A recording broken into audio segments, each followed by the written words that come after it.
deegan soo doona saak rumaanka waa kaasaa gabdha ay soo weydiiyey rumaanka waa kaasaa waan idinka dabageyna insha allah sida loo isticmaalo waan idinka dabageyi doona insha allah waa idinkaasaa waa kaasaa haddaa Soomaaliya joogto oo kale haddaa aragta kaas rumaan haddaad maqashay waa kaas haddii aad aragtana waad aragtay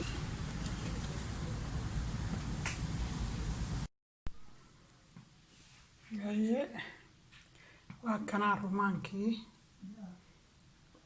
waa kanaa marka waa soo kala jaray mirihiisa waa kuwaas qolqolay ku jiraan meeshaas waa mid ilaa hoos sii jira lagama haro qaadayriisa soo qadan tan ma ahan midda ka siir oo caleenta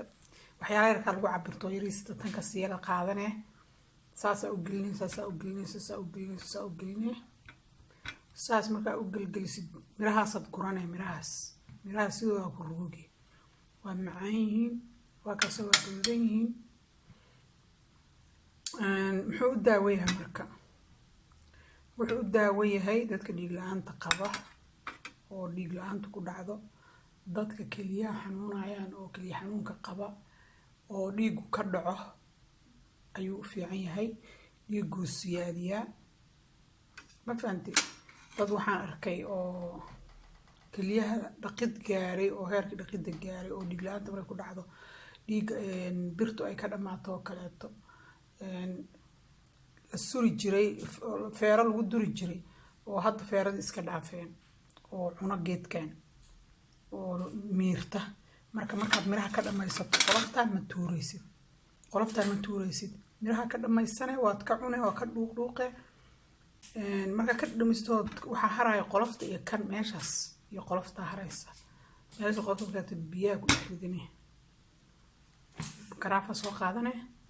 waa ku dhexriday korkan waa ka dhaqanay waa jarjare biyahaas ku dhexriday biyahaas waxay noqonayaan xoogaa midabkooda casuur camal ay noqonayaan markay xoogaa casuur noqdaan kalarkaas u ekaadaan saas oo biyo ay noqonayaan saas oo kaleeto ay noqonayaan markay noqdaan qaraar yar oo meel dheerna waa leeyihiin waa cabeelle biyaha aad cabayso dhan kuwaasaad ka dhigay waa cabe maanta asagana habeenkii galabtiina mara cabin kartaa subaxiina mara cabin kartaa haddaa heshid oo haysato insha allah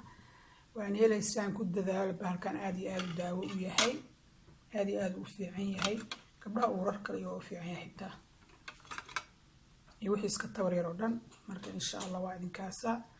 khayr idin dhaafay subscribe-ka iyo like-guna waa idinka xaggiina